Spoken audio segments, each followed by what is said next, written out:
3,600만 원 넘게 들인 캠핑카를 단 7개월 만에 반값도 안 되는 가격에 처분했습니다.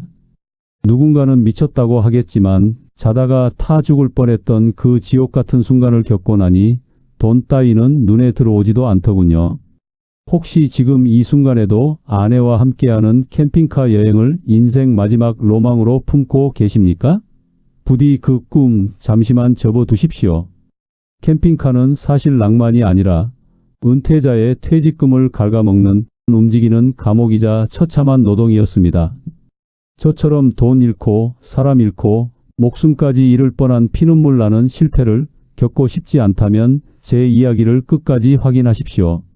구독과 좋아요는 당신의 소중한 노후를 지키는 가장 확실한 시작이 될 것입니다.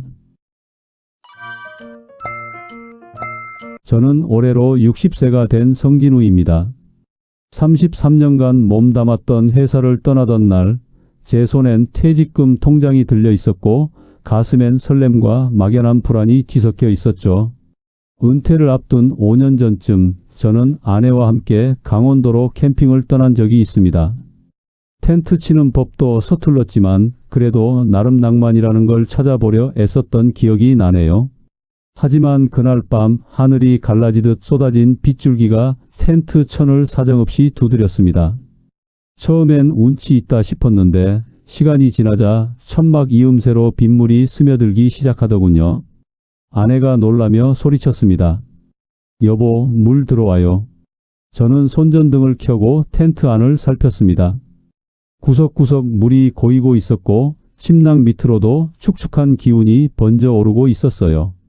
밖으로 나가 텐트를 다시 쳐야 할 것 같았지만 폭우 속에서 그걸 할 엄두가 나지 않았습니다. 그렇게 뜬 눈으로 밤을 지새우고 나니 동이 틀 무렵엔 온몸이 천근만근이었죠. 젖은 텐트를 걷어 가방에 우겨 넣으려 허리를 숙이는 순간 등 뒤에서 무언가 뚝 하고 끊어지는 느낌이 들었습니다. 짧은 신음이 새어나왔고 그 순간부터 허리를 제대로 펼 수가 없었습니다. 아내가 황급히 달려와 제 팔을 붙들었지만 저는 그대로 주저앉을 수밖에 없었어요. 결국 근처 응급실까지 갔고 의사 선생님은 허리 디스크 초기 증상이라며 당분간 무리한 활동을 삼가라 했습니다. 병원 침대에 누워 천장을 바라보며 저는 다짐했습니다. 다시는 이런 고생은 하지 않겠다고요. 그런데 세월이 흘러 퇴직금을 정산받던 그날 회사 앞 주차장에서 낯익은 차 한 대가 제 앞에 멈춰 섰습니다. 하얀 포터 트럭이었는데 지붕 위엔 태양광 패널이 반짝이고 뒤쪽엔 작은 창문들이 달려 있더군요. 운전석에서 내린 사람은 박상구 사장님이었습니다. 저보다 2살 위인 62살의 그분은 오래전부터 알고 지내던 사업가셨죠. 박 사장님이 차 옆구리를 툭툭 두드리며 웃었습니다. 진우 씨, 퇴직 축하해요. 이제 진짜 인생 시작이야. 저는 멀거니 그 차를 바라보았습니다. 캠핑카였어요. 텐트에서 고생했던 기억이 스쳐 지나갔지만 동시에 묘한 호기심이 일었습니다. 박 사장님이 차 뒷문을 활짝 열어 보이며 말을 이었습니다. 들어가 봐요. 이게 진짜 굴러다니는 집이야. 텐트 치고 그런 거 필요 없어. 여기 침대도 있고 싱크대에 냉장고까지 다 달려 있다고. 차 안으로 들어서니 생각보다 아담했지만 나름 갖출 건 다 갖춰져 있었습니다. 작은 테이블 위에 놓인 찻잔이 따스해 보였고 창밖으로 보이는 풍경이 새로웠어요. 저는 침대 모서리에 앉아 보았습니다. 텐트에서의 그 축축하고 불편했던 밤이 떠올랐고 문득 이런 차가 있었다면 그런 고생은 하지 않았을 거란 생각이 들더군요. 박 사장님이 차 열쇠를 손에 쥐고 흔들며 말했습니다. 이거 2016년식이야. 지인이 급하게 팔려고 내놨는데 2,500만 원이면 가져갈 수 있어. 2013년식 가격에 2016년식을 잡는 거지. 요즘 시세로는 말도 안 되는 가격이야. 제 머릿속에선 이미 계산기가 돌아가고 있었습니다. 퇴직금이 들어왔고 은퇴 후 여행 다니며 아내와 추억 쌓기엔 딱이겠다는 생각이 들었죠. 박 사장님은 제 눈빛을 읽었는지 빙그레 웃으며 계약서를 꺼내 보였습니다. 오늘 사인만 하면 돼요. 내일이면 다른 사람한테 넘어갈 거야. 저는 볼펜을 꺼냈습니다. 아내와 상의도 안 했고 차에 대해 아는 것도 별로 없었지만 그 순간만큼은 이게 제 노후를 빛내줄 열쇠처럼 느껴졌습니다. 계약서 서명란에 꾹 눌러 제 이름을 쓰며 생각했습니다. 이제 진짜 자유로운 여행이 시작되는 거라고요. 계약서에 서명을 하고 사흘째 되던 날 저는 드디어 제 캠핑카를 인수했습니다. 박 사장님이 차 키를 건네며 환하게 웃었어요. 진우 씨, 이제 이 차 이름 정해야지. 뭐가 좋을까? 저는 차 지붕 위 태양광 패널을 올려다보며 말했습니다. 은하수요. 밤하늘 아래서 별 보며 자는 거잖아요. 박 사장님이 제 어깨를 툭 쳤습니다. 그래, 은하수호. 멋진데? 집으로 가는 길 운전대를 잡은 제 손에 땀이 배어들었습니다. 포터 트럭은 생각보다 덩치가 컸고 뒤에 집을 얹은 듯한 무게감이 핸들에서 느껴졌죠. 신호등 앞에서 멈출 때마다 옆 차선의 승용차 운전자들이 고개를 돌려 제 차를 구경했습니다. 처음엔 뿌듯했어요. 은퇴한 지 일주일도 안 돼서 이런 멋진 차를 몰고 다니다니 제법 성공한 노후 아니겠습니까? 집 앞 도로에 도착해 아내를 불렀습니다. 의기양양하게 차 열쇠를 흔드는 저를 보며 아내의 얼굴은 사색이 되더군요. 여보, 이게 다 뭐예요? 이 큰 차를 나랑 한마디 상의도 없이 산 거예요? 아내의 목소리는 떨리고 있었지만 저는 오히려 큰 소리를 쳤습니다. 걱정 마. 박 사장이 특별히 신경 써준 거야. 당신을 위한 깜짝 선물이야. 이제 우리 캠핑 로망의 시작이라니까. 아내는 통장 잔고를 떠올리는 듯 한숨을 내쉬며 차 안을 둘러봤지만 이미 저질러진 일 앞에 입을 굳게 다물었습니다. 하지만 그 침묵이 폭풍전야라는 걸 저는 그때 몰랐습니다. 우리 아파트 단지 입구에 들어서자 경비실에서 한 분이 뛰어나왔습니다. 관리소장님이었는데 손을 흔들며 제게 멈추라는 신호를 보냈어요. 저는 차를 세우고 창문을 내렸습니다. 성진우 씨 맞으시죠? 이 차 어디 세우시려고요? 저는 당연하다는 듯 대답했습니다. 지하 주차장이요. 관리소장님이 난처한 표정으로 고개를 저었습니다. 안 됩니다. 높이 제한 2m 30cm인데 이 차는 그것보다 훨씬 높아 보이네요. 순간 제 등에서 식은땀이 흘렀습니다. 지하 주차장을 못 쓴다고요? 그럼 지상 주차구역에 세우면 되겠지. 저는 그렇게 생각하며 다시 입을 열었습니다. 그럼 지상 주차구역은 어떻습니까? 관리소장님이 팔짱을 끼며 말했습니다. 지상도 안 됩니다. 소방차 전용이에요. 거기에 이런 차 세워두면 소방법규 위반이고 주민들 민원 들어옵니다. 그 순간 뒤에서 경적 소리가 울렸습니다. 저 때문에 단지 진입로가 막힌 거였죠. 관리소장님이 손짓하며 저를 재촉했습니다. 일단 밖으로 나가 계세요. 여기 세울 곳 없어요. 저는 할 수 없이 차를 후진시켜 단지 밖으로 빠져나왔습니다. 핸들을 잡은 손이 부들부들 떨렸고 가슴 속에선 분노와 당혹감이 뒤엉켰어요. 2,500만 원짜리 차를 샀는데 집 앞에도 못 세운다니 이게 말이 됩니까? 아내에게 전화를 걸었습니다. 여보, 차 주차장 문제가 좀 있어요. 아파트엔 못 세운대요. 아내의 목소리에 걱정이 묻어났습니다. 그럼 어디 세워요? 길가에 세울 수는 없잖아요. 저는 인터넷을 검색하며 근처 유료 주차장을 찾기 시작했습니다.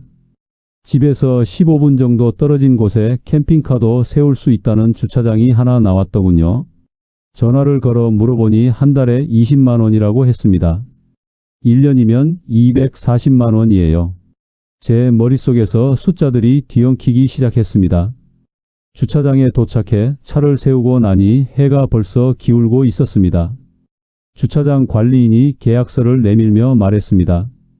매달 20일까지 입금하시면 됩니다. 밀리면 연체료 붙어요. 저는 고개를 끄덕이며 계약서에 서명했습니다. 차에서 내려 주차장을 둘러보니 이곳엔 비슷한 캠핑카들이 여러 대 줄지어 서 있었어요. 저는 문득 깨달았습니다. 캠핑카를 타려면 제 승용차를 몰고 이곳까지 와야 한다는 걸요. 그리고 여행을 마치고 돌아오면 또다시 이곳에 차를 두고 제 차로 갈아타야 한다는 사실도요. 주차장을 나서며 뒤를 돌아보니 은하수호가 저 멀리 외롭게 서 있었습니다.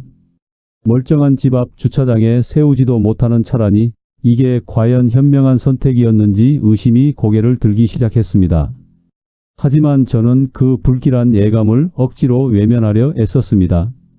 내 피 같은 퇴직금이 들어간 선택인데 이게 잘못된 결정이라는 걸 인정하는 게 너무나 무서웠기 때문입니다. 오히려 누군가에게 정말 잘 샀다는 확인을 받아야만 이 불안함이 사라질 것 같았죠. 그래서 며칠 뒤 저는 일부러 예전 직장 동료 3명을 그 외곽 주차장까지 불렀습니다. 속으로는 매달 나갈 주차비 생각에 가슴 한구석이 아릿했지만 동료들 앞에서는 세상에서 가장 행복한 은퇴자인 양 연기를 했습니다.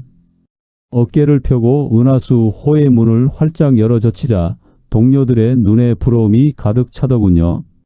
야, 진우. 자네 진짜 인생 이막 멋지게 시작하네. 우리 중에 자네가 제일 성공했어. 그 말 한마디에 주차비 때문에 쪼그라들었던 제 자존심이 다시 천장을 뚫을 듯 치솟았습니다. 동료들의 부러움 섞인 시선이 마치 제 선택이 옳았다고 증명해주는 면죄부처럼 느껴졌거든요. 그 허영심에 취해 저는 그날 점심으로 소고기까지 샀습니다. 30만 원이 훌쩍 넘게 나왔지만 동료들의 부럽다는 찬사 한마디에 아깝지 않다고 스스로를 속였습니다. 이 차가 제 성공한 노후의 화려한 훈장이라 믿고 싶었으니까요. 하지만 그때는 몰랐습니다. 그 훈장이 제 목을 서서히 조르는 무거운 쇠사슬이 될 줄은 말입니다. 주차장에 차를 세운 지 사흘째 저는 아내를 설득해 첫 여행을 떠나기로 했습니다. 강원도 속초로 가는 길이었죠. 새벽 5시에 일어나 제 승용차를 몰고 주차장으로 향했고 그곳에서 캠핑카로 갈아탔습니다. 아내가 조수석에 앉으며 한숨을 쉬었어요. 여보, 집에서 바로 출발하면 안 되나요? 이렇게 차 바꿔 타는 게 너무 번거로워요. 저는 애써 밝은 목소리를 냈습니다. 괜찮아요. 이것도 여행의 일부라고 생각하면 돼요. 하지만 속으로는 저도 답답했습니다. 여행을 떠나기도 전에 벌써 시간을 허비한 셈이었으니까요. 차를 몰고 고속도로에 진입했고 처음엔 시원하게 달릴 수 있었습니다. 그런데 대관령 고갯길에 접어들자 상황이 달라지기 시작했어요. 엑셀을 밟아도 차가 앞으로 나가질 않았습니다. 속도계 바늘이 시속 50km를 가리키다가 점점 떨어졌죠. 엔진 소리만 요란하게 울릴 뿐 차는 거북이처럼 기어가고 있었습니다. 뒤를 보니 차들이 줄지어 늘어서 있었고 어떤 차는 경적을 울리기 시작했어요. 빵빵빵. 아내가 백미러를 보며 말했습니다. 여보, 뒤에 차들이 많이 밀렸어요. 저는 이를 악물고 핸들을 잡았습니다. 2016년식이라고 했는데 이게 정말 그 연식이 맞나 싶더군요. 무거운 짐을 등에 진 포터는 가파른 고갯길 앞에서 완전히 숨을 헐떡이고 있었습니다. 오른쪽 갓길로 비켜서고 싶었지만 좁은 2차선 도로에선 그것도 쉽지 않았어요. 결국 시속 30km로 10분 넘게 기어가다 겨우 정상을 넘었습니다. 아내가 걱정스러운 표정으로 말했습니다. 이 차 괜찮은 거 맞아요? 박 사장님이 좋은 거라고 했잖아요. 저는 대답 대신 고개만 끄덕였습니다. 마음 한구석에선 이미 불안이 자리 잡기 시작했지만 인정하고 싶지 않았죠. 2,500만 원이나 준 차인데 설마 문제가 있겠어요. 속초에 도착해서는 근처 해변가에 차를 세웠습니다. 창문을 열자 시원한 바닷바람이 들어왔고 파도 소리가 귓가에 맴돌았어요. 저는 뒷문을 열고 침대에 누워보았습니다. 생각보다 아늑했고 캠핑카 창문 너머로 보이는 바다가 제법 근사했죠. 아내가 차 안 싱크대에서 라면을 끓이기 시작했습니다. 그래도 이렇게 보니 괜찮네요. 집 같아요. 저는 그 말에 조금 안도했습니다. 대관령에서의 악몽 같은 시간은 잠시 잊혀지는 듯 했어요. 하지만 그 평화는 이틀밖에 가지 못했습니다. 속초에서의 여행을 마치고 우리는 정동진으로 향했습니다. 정동진 안목해변을 보고 싶다는 아내의 소원 때문이었죠. 밤 9시쯤 안목해변가 한적한 노지에 도착해 차를 세웠습니다. 주변엔 가로등 몇 개만 깜빡이고 있었고 바다 냄새가 진하게 풍겨왔어요. 저는 뒷문을 열고 접이식 의자를 꺼내 앉았습니다. 아내가 따뜻한 차를 내오며 웃었습니다. 이제 캠핑카 여행 같네요. 호텔비도 안 들고. 저도 고개를 끄덕이며 차를 한 모금 마셨습니다. 바다를 바라보며 앉아 있으니 마음이 한결 편해지더군요. 그런데 그때 멀리서 차 한 대가 천천히 다가오는 게 보였습니다. 헤드라이트가 저희 쪽을 비추고 차가 바로 옆에 멈춰 섰어요. 차에서 내린 사람은 형광조끼를 입은 공무원 2명이었습니다. 한 사람이 손전등을 들고 다가오며 말했습니다. 여기 캠핑 금지 구역입니다. 당장 이동하셔야 합니다. 저는 깜짝 놀라 벌떡 일어났습니다. 예? 여긴 아무것도 없던데요? 금지 표시도 없었고요. 공무원이 스마트폰을 꺼내 지도를 보여주었습니다. 이 구역 전체가 야영 금지예요. 시에서 지정한 곳만 가능합니다. 지금 즉시 이동 안 하시면 과태료 나옵니다. 아내가 제 옆으로 다가와 속삭였습니다. 여보, 어떡해요? 벌써 밤 10시가 넘었는데? 저는 황급히 짐을 챙기기 시작했습니다. 접이식 의자를 접고 짐을 정리하고 차 시동을 걸었어요. 공무원들이 저희 차가 떠날 때까지 지켜보고 있었습니다. 그 눈빛이 마치 범법자를 감시하는 것처럼 느껴져 제 얼굴이 화끈거렸죠. 차를 몰고 한참을 헤맸습니다. 밤 11시가 넘어가고 있었고 주변은 점점 더 어두워졌어요. 스마트폰으로 캠핑 가능한 곳을 검색했지만 가까운 곳은 모두 예약이 꽉 차 있었습니다. 결국 차를 한 편의점 주차장에 세우고 아내와 마주 앉았습니다. 아내가 한숨을 쉬며 말했습니다. 이러려고 2,500만 원을 쓴 거예요? 저는 대답할 말이 없었습니다. 손에 든 핸들이 무겁게 느껴졌고 가슴 속엔 자책감이 밀려왔죠. 낭만을 찾아 떠난 여행이었는데 낭만은커녕 쫓겨다니는 신세가 되어버렸습니다. 편의점 주차장 형광등 아래서 우리 부부는 말없이 밤을 지새웠고 새벽녘에야 겨우 눈을 붙일 수 있었습니다. 정동진에서 돌아온 지 일주일쯤 지나 아들에게서 전화가 왔습니다. 35살인 아들 민석이는 7살 딸과 5살 아들을 두고 있었죠. 아버지 캠핑카 샀다면서요. 저희도 태워주세요. 애들이 할아버지 차 타고 싶대요. 그 말에 제 가슴이 뛰었습니다. 손주들을 데리고 여행을 떠난다니 얼마나 멋진 일입니까? 저는 곧바로 대답했습니다. 그럼 당연하지. 아빠가 다 준비할게. 너희는 그냥 오기만 해. 주말에 만나기로 했고 저는 닷새 동안 정성껏 준비했습니다. 차 안을 청소하고 냉장고에 음료수와 과일을 가득 채웠어요. 침대 시트도 새 것으로 갈았고 손주들이 좋아할 만한 과자도 한 알음 샀습니다. 아내가 짐을 싸며 걱정스럽게 말했습니다. 여보, 5명이 이 좁은데 어떻게 자요? 애들까지 있는데? 저는 손을 내저었습니다. 괜찮아요. 하룻밤인데 뭐. 애들은 작으니까 요만한 데서도 잘 자요. 토요일 아침 주차장에서 아들 가족을 기다렸습니다. 곧 아들의 차가 들어왔고 차에서 내린 손주들이 제게 달려왔어요. 할아버지. 우와, 이게 할아버지 차예요? 손주들의 눈이 반짝이었습니다. 저는 아이들을 안아 올리며 차 안으로 안내했어요. 며느리 수진이가 차 뒷문을 들여다보더니 고개를 갸웃했습니다. 어머, 생각보다 아담하네요. 아들이 웃으며 말했습니다. 이 정도면 괜찮은 거야. 캠핑카가 다 이래. 우리는 경기도 가평으로 향했습니다. 제가 운전대를 잡고 조수석엔 아내가 앉았죠. 뒤쪽엔 아들 내외와 손주 둘이 앉았는데 벌써부터 비좁아 보였습니다. 손주들이 창밖을 보며 신나게 떠들었고 저는 그 소리가 좋았어요. 이런 게 진짜 행복 아니겠습니까? 하지만 30분쯤 지나자 상황이 달라지기 시작했습니다. 5살 손자가 칭얼대기 시작했어요. 할아버지 더워요. 며느리가 아이를 안으며 말했습니다. 에어컨 좀 세게 틀어주세요. 저는 에어컨을 최대로 틀었지만 뒤쪽까지 시원한 바람이 제대로 가지 않는 것 같았습니다. 손자는 계속 짜증을 냈고 며느리도 덩달아 불평하기 시작했죠. 차 안 공기가 점점 무거워졌습니다. 가평에 도착해 캠핑장에 자리를 잡았습니다. 아이들이 밖으로 뛰쳐나가 놀기 시작했고 저는 차 안에 간이 테이블을 펼쳤어요. 점심 준비를 하려는데 며느리가 제 옆으로 다가왔습니다. 아버님, 실례지만 화장실이 어디 있어요? 저는 차 안쪽을 가리켰습니다. 저기 있어. 간이 화장실이지만 쓸만해. 며느리가 그곳을 들여다보더니 어색한 미소를 지으며 말했습니다.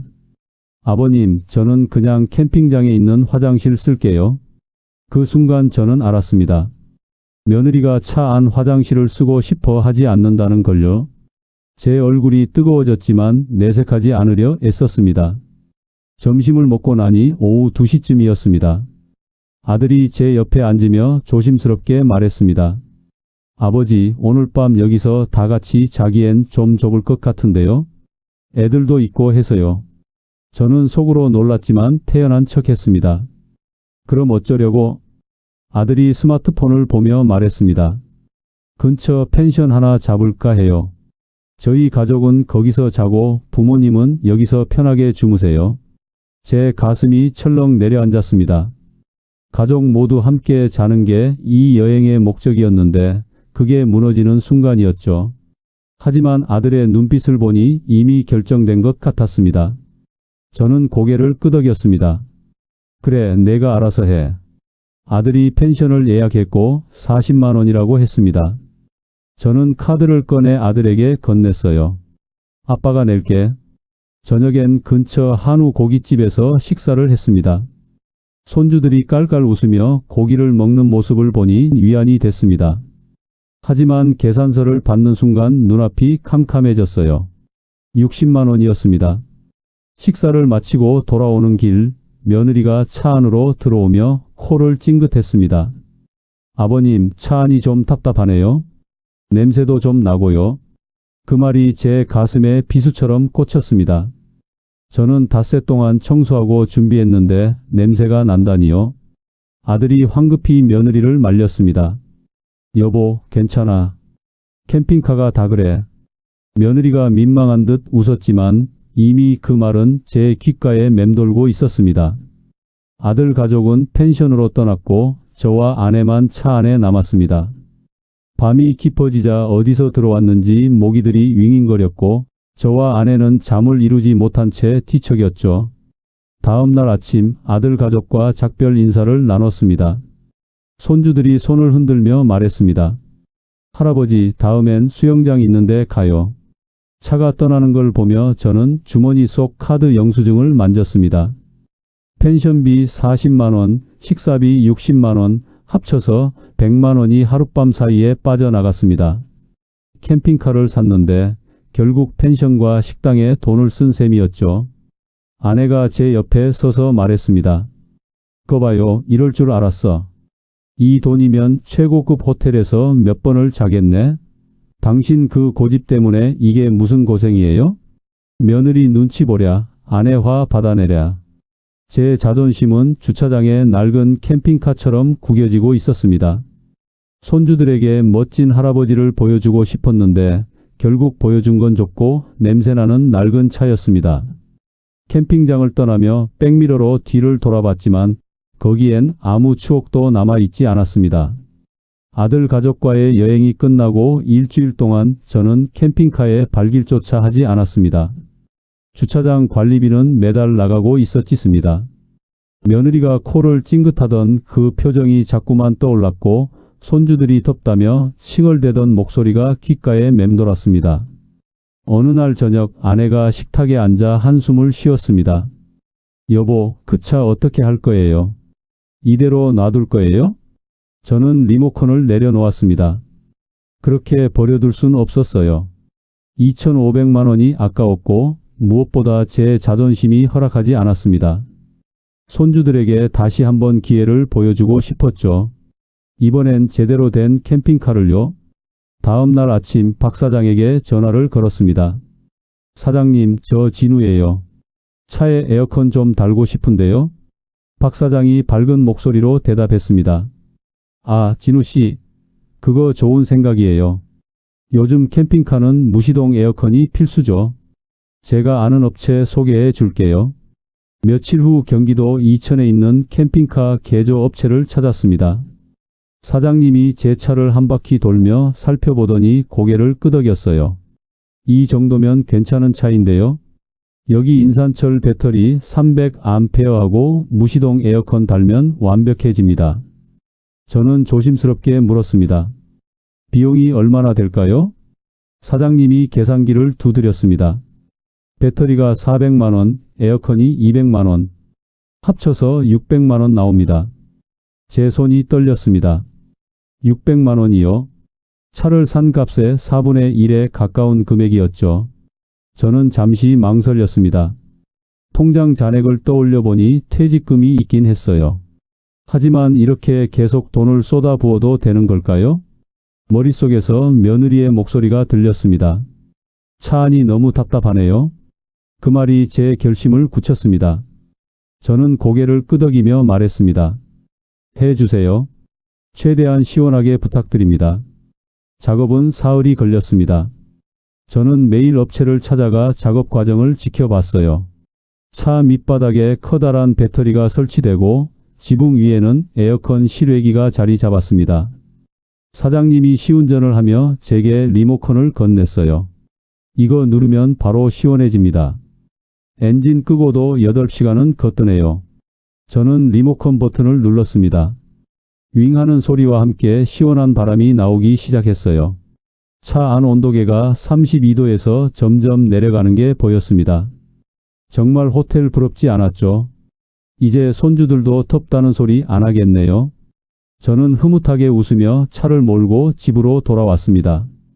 600만원이 아깝지 않았어요. 이제 진짜 캠핑카다운 캠핑카를 갖게 된 거니까요.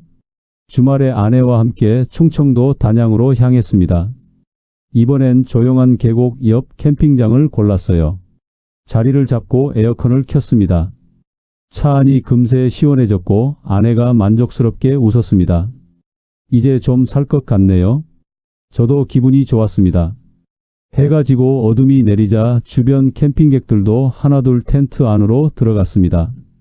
저희는 침대에 누워 에어컨 바람을 쐬며 TV를 봤어요. 이게 바로 제가 원하던 캠핑이었습니다.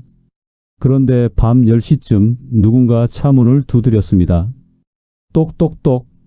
저는 문을 열었습니다. 옆 텐트에서 잤던 40대쯤 되어 보이는 남자가 서 있었어요. 얼굴이 상기되어 있었고 목소리에 짜증이 묻어 있었습니다. 저기요, 아저씨. 에어컨 좀 꺼주세요.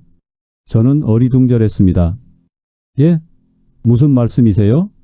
남자가 손으로 지붕을 가리켰습니다. 실외기 소리 때문에 잠을 못 자겠어요. 우리 애들도 깼고요. 그제야 저는 깨달았습니다. 제 차 지붕 위 실외기가 웅웅거리는 소리를 내고 있었던 거예요. 밤에 주위가 조용해지자 그 소리가 유난히 크게 들렸던 모양이었습니다. 죄송합니다. 잠깐만 기다려주세요. 저는 에어컨을 약하게 조절했습니다. 남자는 고개를 끄덕이고 돌아갔지만 30분쯤 지나자 다시 문을 두드렸어요. 이번엔 목소리가 더 커져 있었습니다. 아저씨, 아직도 소리 나요. 꺼주세요. 주변 텐트에서도 사람들이 나와 이쪽을 쳐다보기 시작했습니다. 제 얼굴이 화끈거렸고 가슴 속에선 분노와 수치심이 뒤섞였어요. 600만 원이나 들여단 에어컨인데 꺼야 한다니요. 하지만 달리 방법이 없었습니다. 저는 리모컨을 들고 에어컨을 껐습니다. 시원하던 차 안 공기가 잠시 후 무더워지기 시작했고 시간이 지나자 땀이 등을 타고 흘러내렸죠. 아내가 부채를 꺼내 붙이며 말했습니다. 이럴 줄 알았어요. 캠핑장에서 에어컨 돌리면 다들 싫어해요. 저는 천장을 바라보며 눈을 감았습니다. 2,500만 원에 600만 원을 더해 총 3,100만 원을 쓴 이 차 안에서 저는 땀범벅이 되어 뒤척이고 있었습니다. 새벽 3시쯤 되어서야 겨우 잠이 들었고 일어났을 때 온몸은 땀으로 젖어 있었습니다. 단양에서 돌아온 후 저는 캠핑카의 또 다른 현실을 마주해야 했습니다. 바로 화장실 문제였죠.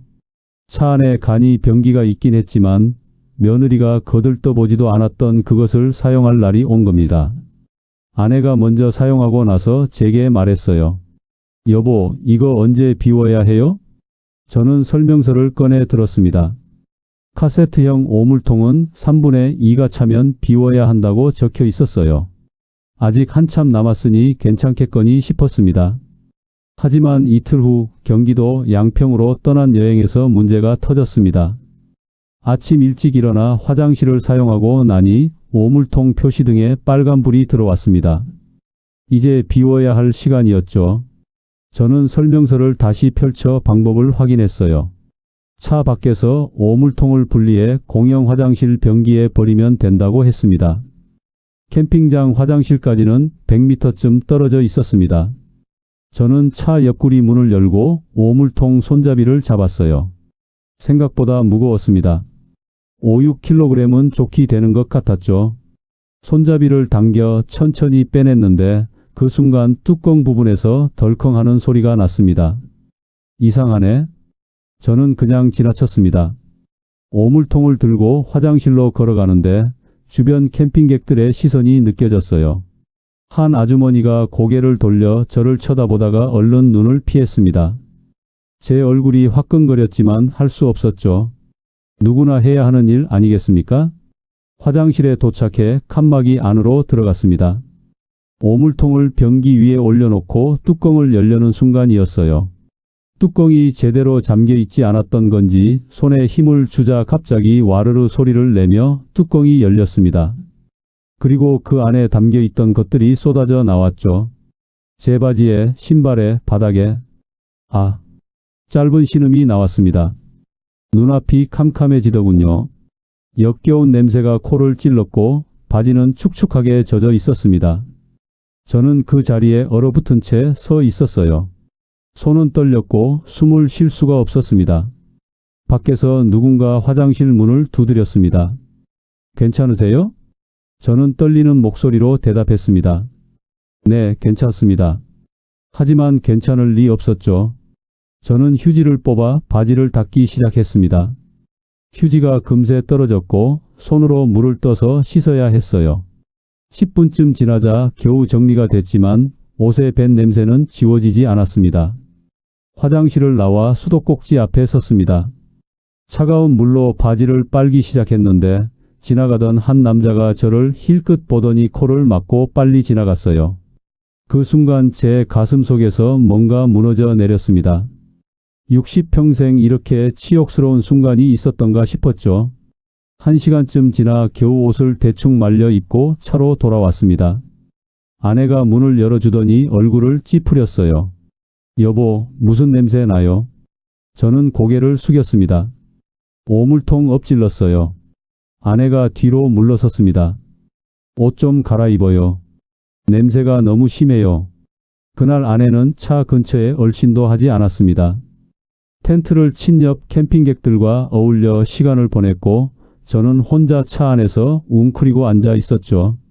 손을 아무리 씻어도 냄새가 가시지 않는 것 같았고 거울을 볼 용기조차 나지 않았습니다. 그로부터 사흘 후 심각한 문제가 생겼습니다. 비가 내린 날 차 안 천장에서 물이 뚝뚝 떨어지기 시작한 거예요. 처음엔 빗물이 창틈으로 스며드는 줄 알았는데 자세히 보니 천장 이음새에서 물이 새고 있었습니다. 저는 박 사장에게 전화를 걸었습니다. 신호음이 몇 번 울리고 나서 연결됐어요. 사장님, 저 성진우입니다. 차에서 물이 새요. 박 사장의 목소리가 들렸는데 뭔가 어수선한 배경 소음이 섞여 있었습니다. 진우씨. 지금 내가 좀 바빠요. 나중에 다시 전화할게요. 말이 끝나기 무섭게 전화가 끊어졌습니다. 저는 멍하니 핸드폰을 내려다봤어요. 다시 전화를 걸었지만 이번엔 받지 않았습니다. 이틀 후 다시 전화를 걸었습니다. 이번엔 받더군요. 사장님, 누수 문제가 심각해요. 한번 봐주셔야 할 것 같은데요. 박 사장이 한숨 섞인 목소리로 말했습니다. 진우 씨, 미안한데 나 지금 해외야. 한 달쯤 있다 들어갈 것 같아. 그때 연락할게. 끊을게. 전화가 다시 뚝 끊어졌습니다. 저는 핸드폰을 움켜쥐었어요. 한 달 그동안 이 차는 어쩌라는 겁니까? 가슴 속에서 분노가 치밀어 올랐지만 어디다 쏟아낼 곳도 없었습니다. 일주일 후 또다시 전화를 걸었지만 이번엔 아예 받지 않았습니다. 문자를 보냈지만 답장도 없었어요. 저는 그제야 깨달았습니다. 박 사장이 저를 피하고 있다는 걸요. 차를 넘긴 후 그는 제게 더 이상 관심이 없었던 겁니다. 비 오는 날이면 차 안에 양동이를 놓고 물을 받아야 했습니다. 천장에서 뚝뚝 떨어지는 물방울 소리를 들으며 저는 생각했습니다. 이 차를 사면서 제가 얻은 건 무엇이고 잃은 건 무엇인가? 돈만 잃은 게 아니었습니다. 자존심도, 가족 앞에서의 체면도, 믿었던 사람에 대한 신뢰도 모두 잃었습니다. 연락 두절된 박 사장을 원망하며 보낸 보름째 되던 날, 기어코 제 인생을 송두리째 뒤흔든 사달이 났습니다.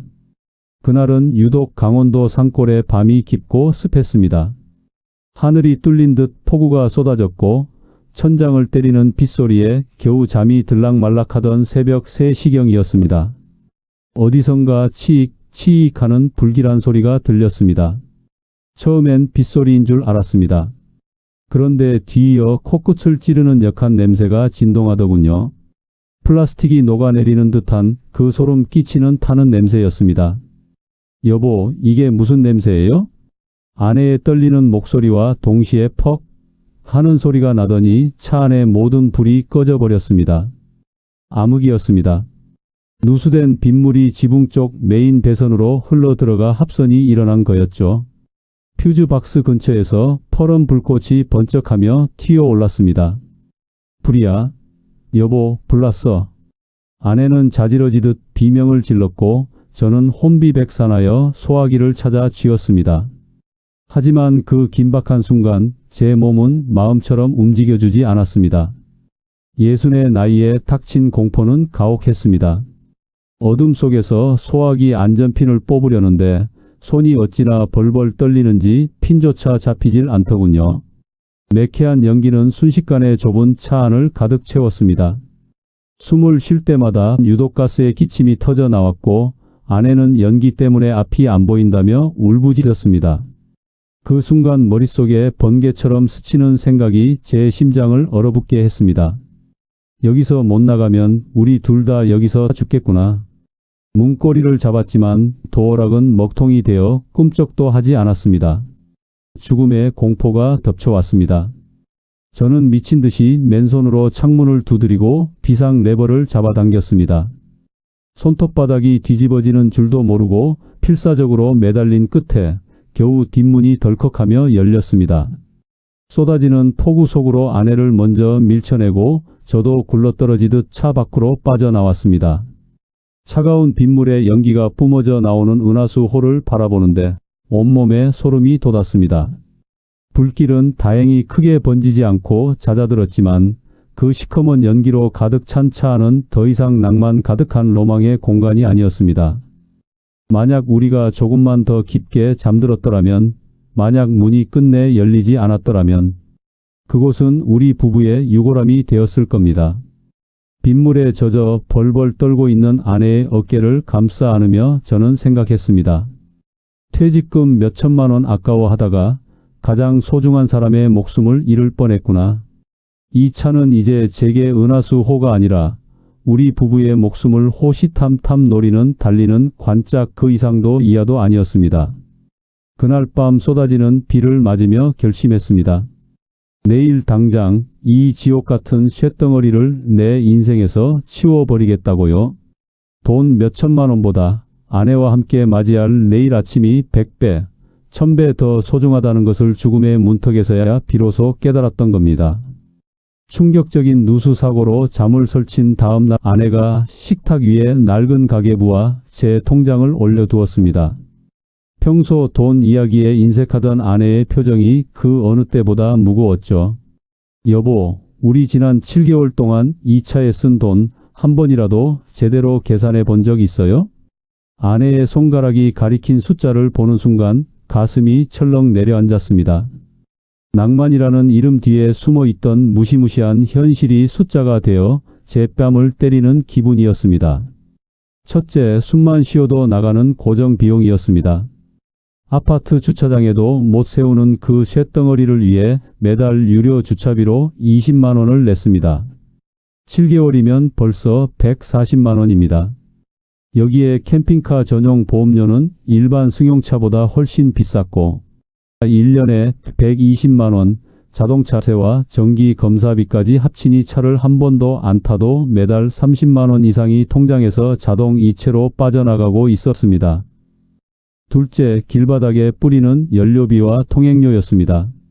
덩치 큰 포터에 무거운 캠핑 박스를 얹은 은하수 호는 기름을 마시는 귀신이었습니다. 연비는 리터당 6km가 채 안 됐고 덩치가 커서 고속도로 통행료 할인 혜택은 꿈도 못 꾸는데 차 무게 때문에 연비는 바닥을 쳤습니다. 요금소 한 번 지날 때마다 톨비에 기름값까지 승용차 탈 때보다 서너 배는 더 깨지더군요. 셋째, 끝이 없는 잔고장과 수리비였습니다. 어제 터진 누수 수리 견적만 100만 원이 나왔습니다. 게다가 무거운 짐을 견디느라 수명이 다한 타이어 교체비 60만 원, 엔진 오일과 소모품 교체 비용까지 600만 원 들인 에어컨은 이제 소음 때문에 켜지도 못하는데 수리비 고지서는 끊임없이 날아들었습니다. 아내가 떨리는 목소리로 말했습니다. 여보, 이 차가 매달 평균 50만 원 넘게 잡아먹고 있어요. 그제야 정신이 번쩍 들었습니다. 은퇴하고 아내와 맛있는 것 먹고 손주들 용돈 주며 살아야 할 소중한 돈이 저 주차장 구석에서 비를 맞으며 서 있는 차를 위해 쓰이고 있었습니다. 제가 꿈꿨던 로망이 실제로는 우리 부부의 노후를 야금야금 갉아먹는 돈 먹는 하마였습니다. 이 차를 안고 가다가는 여행은커녕 우리 부부의 노후 자체가 파산하겠다는 공포가 밀려왔습니다. 1년에 고작 서너 번 여행 가자고 은퇴자의 소중한 돈을 매달 길바닥에 버리고 있었던 겁니다. 저는 그날로 차를 처분하기로 결심했습니다. 박 사장에게 연락이 닿지 않은 지 한 달이 지났습니다. 그동안 누수는 점점 심해졌고 차를 몰 때마다 엔진에서 이상한 소리가 났어요. 저는 더 이상 이 차를 유지할 자신이 없었습니다. 매달 20만 원씩 나가는 주차비도 부담이었고 수리비까지 생각하면 머리가 지끈거렸죠. 어느 날 아침 결심했습니다. 차를 파는 게 낫겠다고요. 인터넷으로 중고 캠핑카 시세를 검색해 봤는데 2016년식 포터 캠핑카가 2,500에서 3,000만 원 사이에 거래되고 있었습니다. 거기에 600만 원짜리 배터리와 에어컨까지 달려 있으니 본전치기는 할 수 있을 거라 생각했어요. 경기도 성남에 있는 캠핑카 전문 중고차 매장을 찾았습니다. 주차장에 차를 세우고 내리니 40대 초반쯤 되어 보이는 딜러가 다가왔어요. 어서 오세요. 매매 상담이신가요? 저는 고개를 끄덕였습니다. 네, 이 차 좀 봐주세요. 얼마에 팔 수 있을까요? 딜러가 차를 한 바퀴 돌며 살펴봤습니다. 지붕 위 태양광 패널을 보고 문을 열어 안을 들여다보더니 태블릿을 꺼냈어요. 차량 번호를 입력하는 모습이 보였습니다. 잠시 후 딜러의 표정이 굳어지더군요. 사장님, 이 차 어디서 사셨어요? 저는 가슴이 철렁했습니다. 지인 소개로 샀는데요. 왜요? 딜러가 태블릿 화면을 제게 보여줬습니다. 이거 보세요. 사고 이력이 3건이나 나와요. 2016년에 측면 충돌, 2017년에 후방 추돌, 2018년에 또 측면 사고요. 제 손이 떨렸습니다. 사고 이력이요? 박 사장은 그런 얘기 한마디도 안 했는데요. 딜러가 차 옆구리를 손으로 훑으며 말을 이었습니다. 여기 보세요. 판금 자국이 보이죠? 이 부분 전체를 때려서 펴고 도색한 거예요. 프레임까지 손상됐을 가능성이 높습니다. 저는 입술을 깨물었습니다. 박 사장이 말했던 게 떠올랐죠. 2016년식이야. 2013년식 가격에 2016년식을 잡는 거지. 그게 다 거짓말이었던 겁니다. 딜러가 한숨을 쉬며 말했습니다. 솔직히 말씀드리면 이 차는 지금 상태로 1,800에서 1,900만 원 정도밖에 못 받아요.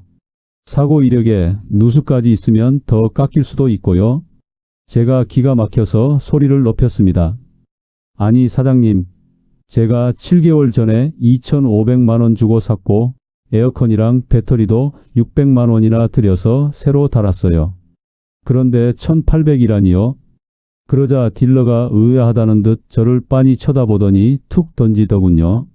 사장님, 혹시 이거 박상구 씨한테 사신 거 아니에요? 제가 당황해서 박 사장을 어떻게 아느냐고 묻자 딜러가 헛웃음을 지으며 말을 이었습니다. 아유, 그 박 사장이라는 분, 우리 같은 업자들 사이에서는 유명한 중개꾼입니다. 이 차, 그때 저희 매장에 1,900만 원에 올라와 있던 차예요. 그런데 박 사장이 손님을 모셔오면서 자기 수수료로 200만 원을 따로 챙겨갔습니다. 저희는 1,900에 팔고 박 사장은 중간에서 입만 가지고 200을 먹은 거죠. 게다가 그분 자기 차 태양광 고장 난 것도 이 거래 성사시켜주는 조건으로 우리한테 공짜 수리까지 받아갔어요. 사장님은 지인한테 싸게 사신 게 아니라 중간업자한테 눈탱이 제대로 맞으신 겁니다. 그 말을 듣는 순간 머릿속이 하얘졌습니다. 10수년을 형님 동생하며 지냈던 사람, 내 퇴직 축하한다며 어깨를 두드려주던 그 사람이 뒤로는 저를 돈줄로 보고 설계까지 다 해놓았던 겁니다. 제 다리에서 힘이 빠졌습니다. 1,800만 원이요? 2,500만 원에 샀는데요? 떨리는 손으로 계산하기 시작했어요. 차 구매비 2,500만 원. 여기에 개조비 600만 원. 주차비 한 달에 20만 원씩 7개월이면 140만 원. 누수 수리 견적받은 게 100만 원. 유류비하고 고속도로 통행료, 보험료, 정기검사비가 대충 260만 원. 합계 3,600만 원. 하지만 지금 받을 수 있는 돈은 1,800만 원. 반토막이었습니다. 제 손이 부들부들 떨렸습니다. 고작 7개월 만에 1,800만 원을 날린 겁니다. 저는 차 옆 벤치에 주저앉았습니다. 다리가 후들거려 더 이상 서 있을 수가 없었어요. 딜러가 제 옆에 앉으며 물 한 병을 건넸습니다. 사장님, 괜찮으세요? 저는 고개를 저었습니다. 괜찮을 리가 없었죠. 박 사장을 믿었습니다. 오래 알고 지낸 형님이라 생각했어요. 그런데 그 사람이 저를 이용한 겁니다. 저한테 차를 떠넘기고 뒤에서 돈을 챙기고 제 돈으로 자기 차까지 고친 거였습니다.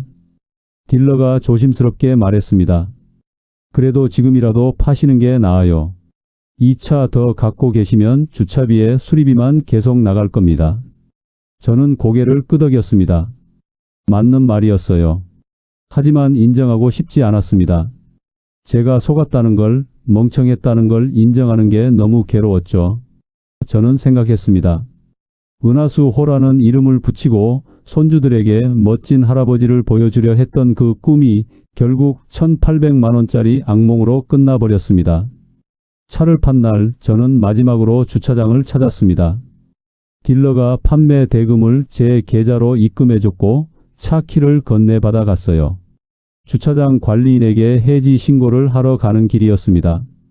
다음 달부터는 안 나오시는 거죠? 관리인이 서류를 정리하며 물었습니다. 저는 고개를 끄덕였어요. 네, 차를 팔았습니다. 서류에 서명을 하고 나니 마음 한구석이 허전했습니다. 7개월 동안 매달 20만 원씩 내던 곳이었죠. 주차장을 나서며 뒤를 돌아봤는데 제 차가 서 있던 자리가 텅 비어 있었습니다. 그 빈자리를 보며 저는 알았습니다. 이제 정말 끝이구나. 집으로 돌아와 아내에게 말했습니다. 여보, 차 팔았어요. 아내가 한숨을 쉬었습니다. 얼마나 손해본 거예요? 저는 솔직하게 대답했습니다. 1,800만 원이요. 아내는 아무 말도 하지 않았습니다. 제 손을 꼭 잡아줄 뿐이었어요. 그 따뜻함이 제 가슴을 저며왔습니다. 일주일쯤 지나 저는 아내와 함께 여행을 떠났습니다. 이번엔 전라도 순천이었어요. 승용차 트렁크엔 작은 가방 2개만 실었습니다. 캠핑카 때처럼 이것저것 챙길 필요가 없었죠. 운전대를 잡으니 가벼웠습니다. 가파른 고갯길도 시원하게 올라갔고 주차할 곳을 찾아 헤맬 필요도 없었어요. 순천만 습지에 차를 세우고 산책을 했습니다. 저녁엔 근처 깔끔한 호텔에 묵었어요. 하룻밤에 8만 원이었는데 침대는 푹신했고 화장실도 깨끗했습니다. 오물통을 비울 걱정도 에어컨 소음으로 눈치 볼 일도 없었죠. 호텔 창밖으로 보이는 순천만의 갈대밭은 캠핑카 창문으로 보던 것보다 훨씬 넓고 아름다웠습니다. 아내가 제 어깨에 머리를 기대며 말하더군요. 여보, 우리 참 먼 길 돌아왔네요. 그땐 왜 그렇게 그 커다란 쇳덩어리에 매달렸을까요? 저는 말없이 웃으며 아내의 손등을 덮었습니다. 생각해보니 그랬습니다. 우리는 여행을 하고 싶었던 거지 집을 옮기고 싶었던 게 아니었습니다. 비우고 나니 비로소 채워지는 평온함. 1,800만 원이라는 돈을 내고 얻은 제 인생 가장 비싸고도 값진 수업료였습니다. 다음 날 아침 호텔 조식을 먹으며 아내가 웃었습니다. 이게 진짜 여행이네요. 편하고 좋아요. 저도 고개를 끄덕였습니다. 점심엔 순천 시내 맛집에서 백반을 먹었어요. 1인분에 10,000원. 캠핑카로 여행할 땐 차 안에서 라면 끓여 먹느라 이런 여유가 없었는데 이제는 달랐습니다. 돈도 덜 들고 마음도 편했죠. 여행을 마치고 돌아오는 길 고속도로 휴게소에 들렀습니다. 주차장에 캠핑카 한 대가 서 있더군요. 젊은 부부가 차 밖에서 커피를 마시고 있었어요. 저는 그들을 보며 생각했습니다. 저분들도 언젠가 알게 되겠죠. 낭만과 현실은 다르다는 걸요. 집에 도착해 통장을 확인했습니다. 호텔비 8만 원, 식비 5만 원, 유류비 3만 원. 이틀간 총 16만 원을 썼습니다. 캠핑카로 다닐 땐 주차비만 한 달에 20만 원이었는데 이젠 여행 갈 때만 딱 필요한 만큼만 쓰면 됐죠. 아내가 제 옆에 앉으며 말했습니다. 여보, 이제 마음 좀 편해졌어요? 저는 고개를 끄덕였습니다. 1,800만 원을 날리고 사람에게 배신까지 당했지만 그 대신 얻은 것도 있었습니다. 화려한 꿈보다 소박한 현실이 더 행복할 수 있다는 걸 배웠죠. 캠핑카라는 무거운 짐을 내려놓으니 비로소 진짜 자유가 보였습니다. 창밖으로 석양이 지고 있었습니다. 이제 우리에겐 작지만 믿을 수 있는 차 한 대와 여행을 떠날 수 있는 건강과 함께 웃을 수 있는 시간이 남아 있었습니다. 그것만으로도 충분했죠. 오늘 저의 이 뼈아픈 이야기가 여러분의 마음에 작은 울림이 되었을까요? 사실 우리 모두의 마음속에는 저마다의 은하수 호 한 대씩이 들어있을지도 모릅니다. 큰 기대를 품고 시작했지만 어느덧 내 삶을 짓누르는 무거운 짐이 되어버린 것들 말입니다. 그게 누군가에게는 무리하게 넓힌 큰 집일 수도 있고 욕심을 내어 시작했던 사업이나 혹은 끝내 놓지 못하고 가슴에 품고 있는 사람에 대한 미련일 수도 있겠지요. 혹시 여러분도 지금 겉으로는 화려해 보이지만 속으로는 여러분의 평온을 갉아먹고 있는 여러분만의 은하수호를 끌어안고 끙끙 앓고 계시지는 않습니까? 만약 그렇다면 오늘 제 이야기를 계기로